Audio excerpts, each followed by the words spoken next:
I just like enjoy talking. Exactly. There you go.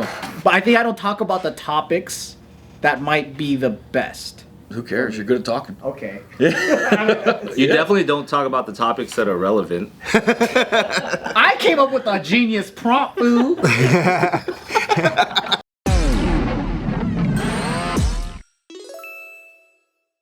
Welcome back, everybody, to another awesome episode of The Careful Boys. And today we have a careful buff guy, Jared Feather, in the building. You got muscles. Right, we just got scared for a second. They exist. we We just kept looking. How big are your arms, dude? Yeah, have you I measured don't them? measure. I think measuring's stupid. You never measure them? Then how do you know if they're growing? How do you know if they're growing? Well, see, the thing is fat distribution and muscle distribution, water distribution. You're never gonna really. You don't carry around You're never gonna actually. a fashion ruler. The ones that The ones that are like The tape. The one the fashion ruler. you mean like a seamstress tape? So measurements are like a thing that personal trainers will use. To like strategically be like, hey, look, see, you're building muscle. So they'll like guide their client down for a whole bunch, and they'll like measure their arms, and then they'll give them a bunch of carbs and shit, and they'll measure their arms again, be like, see, 2 inches in 3 weeks, man. Oh. Speaking of personal coaches, I feel like fitness is one of those things that are like, it's almost a staple where humans will always want. As long as humans are alive, they want to improve, whether actually athletically or just aesthetically, right? Like that's gonna exist. But with everybody and their mama being a fitness instructor, influencer, or whatever, where do you guys see the industry going? Oh boy, this is a good question. Because the industry is gonna be just kind of like canned, honestly. Yeah, it's crazy. That's what I see just as a business perspective. Technological improvements are creating medical improvements that are literally just gonna make you to where you can do and be whatever you want by simply taking pills, or whether that's biological integration of like technology, or you know, within the next 15 to 20 years, like you take a pill and you're just like, oh, I'm not hungry. Like we already have Ozempic and shit. We have GLP agonists, things like that. So it's gonna rely less on willpower and more on tech to get immediate results. Yeah, dude. Wow. Yeah, well, not even tech. Like, so let's say medicine, right? We already are in the works of having things that are myostatin inhibitors, which kind of like can just make you as jacked as you want. So if you were to take this myostatin inhibitor or some other form of whatever we figure out, like whatever genetic modification we can make with medicine, you just take those things and now you're living and coasting at whatever the fuck you want. Wait. You can train and be as jacked as you want. You can take this pill and you're never gonna be like starving. Just how it What is it inhibiting? I know myostatin. What the fuck is myostatin? How is inhibiting something? Because making myostatin inhibits muscle growth. So if you inhibit myostatin, then you can grow as much muscle. Oh, you ever seen like a Belgian Kids blue? have a fuck ton of myostatin. That's why when they train, they train their ass off and they still have baby fat all over the place. You ever seen like a Belgian blue bull? Those myostatin negative bulls. They're fucking jacked as shit. Oh, yeah. Yeah, because they have no myostatin, and just by them walking, They could get bumped. producing that the hypertrophic response. Oh, so that's my issue. I just have so much myostatin. We gotta get rid of it. that's what it is. Oh, duh. When do you think these things will? I mean, we already have the GLP agonists, and we have ones that are coming out in the next year that are acting on like 3 separate pathways. Do you think it's gonna be an exponential explosion? Absolutely, like everything. In like the next 5 years? 100%. Wow. Like consumer. You guys are gonna be out of the jobs. We're gonna be out of a job, dude. See, the thing about that is you're always going to have people who want the human-to-human, the interaction.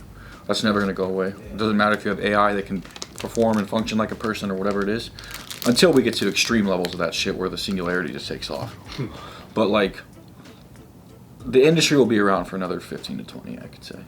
But at a lower level with less of our input and more of like because we're already fucking therapists.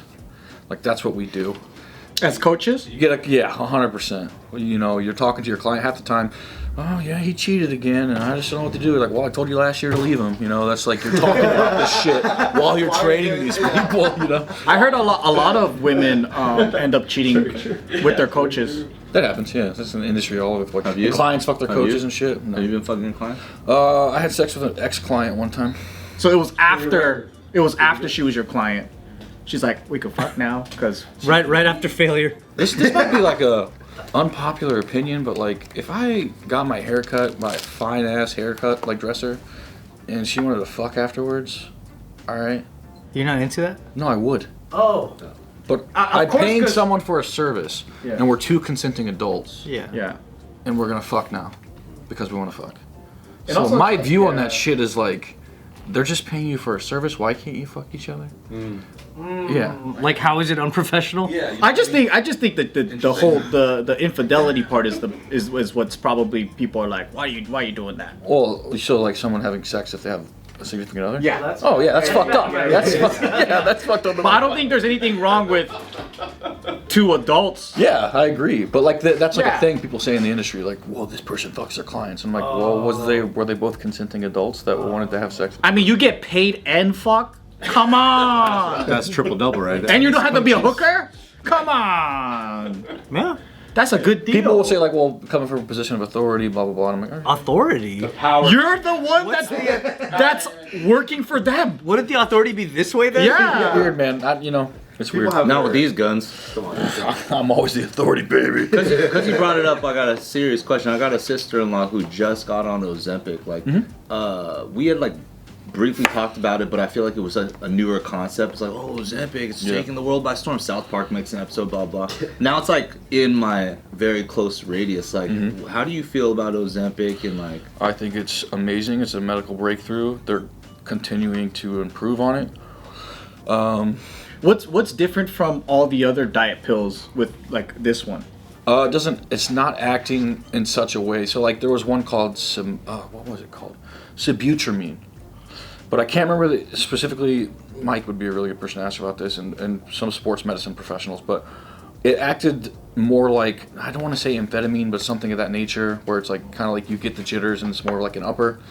These things take that out completely, and they kind of tailor more toward pituitary to gut kind of communication, where like you have leptin, ghrelin, and just all these hormones that communicate with each other, and it's kind of like telling you that you're not hungry. And it acts on other things. It was actually made as a blood glucose regulator at first. So there's just multifunction medicines that don't make you feel the way other ones did. And they're not like addictive, or they're not gonna make you have a fucking heart attack because they're acting in that capacity. Yeah. You think there are like indirect side effects though? Like the idea of like relying on something that it's artificial. You're not putting in the work, so you're not developing like a good habit or lifestyle change or exercise change.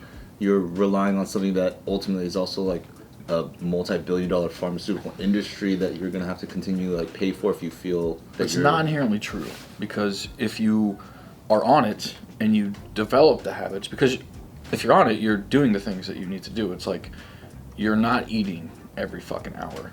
You're doing some protein feedings when you can.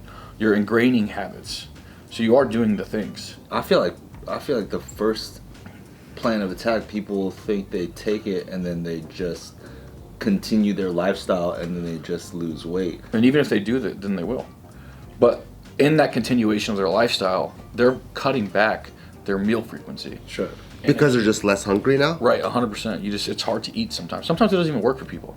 But again, they're getting better and better. So like if you're cutting back your meal frequency and you're doing this properly with medical professionals' help, then you slowly integrate that into your life anyway. And they slowly taper you off of it, and then you can better and better. But for the extremely obese, it's in play for a long time.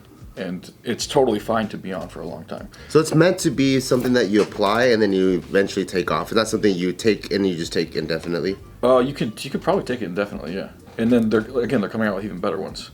So for somebody in the medical sphere, you're probably giving it to somebody extremely overweight.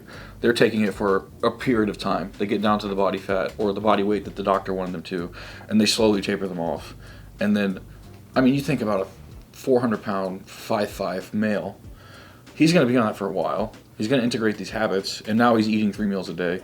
You're going to come off, and you're going to have some shift in that hormone communication, and you might gain, let's say, 15, 20 pounds back, but there's no way you're gaining all that weight back.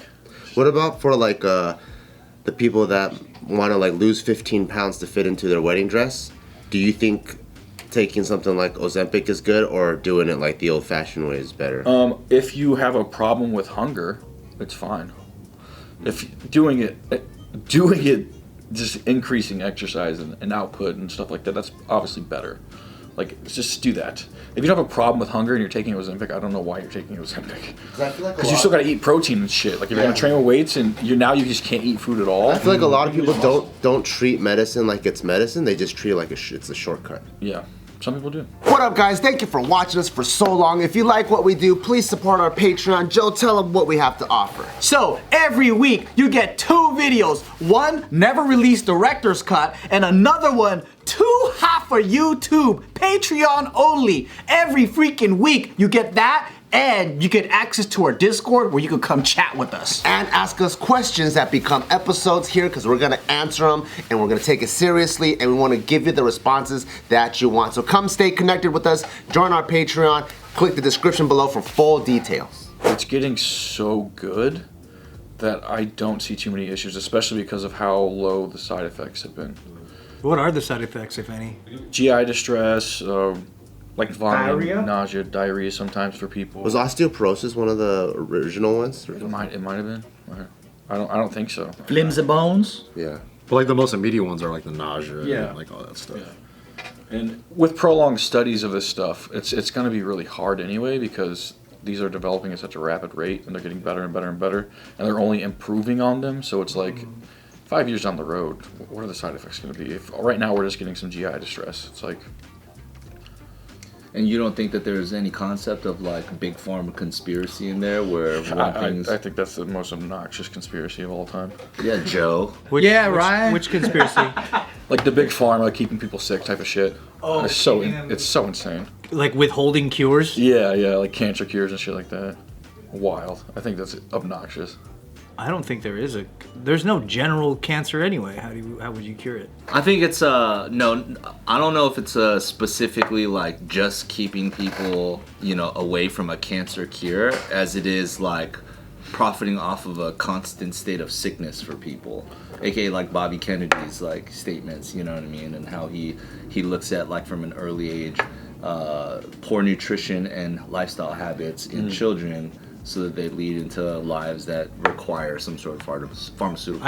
I could see a farm giant wanting to acquire a cure for something that they treat currently to control it.